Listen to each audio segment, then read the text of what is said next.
ಈ ಗುಡಿಯ ದೇವಿ ನೀನು, ಈ ತನುವ ಪ್ರಾಣ ನೀನು, ಬಾಳಲ್ಲಿ ನೆಮ್ಮದಿ ನಿನ್ನಿಂದ ಕಂಡೆನು. ನೀ ಅಳಲು ನೋಡಲಾರೆ, ನೀ ಇರದೆ ಬಾಳಲಾರೆ.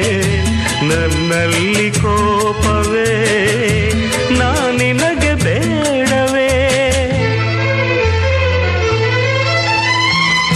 ನೀ ದೂರವಾದರೆ ನನಗಾರು ಆಸರೆ.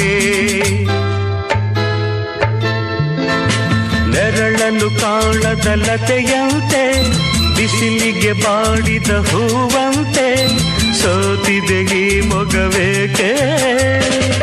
ಏನು ನಿನ್ನ ಚಿಂತೆ ಹೇಳೆ ನನ್ನ ಕಾಂತೆ, ಏನು ನಿನ್ನ ಚಿಂತೆ?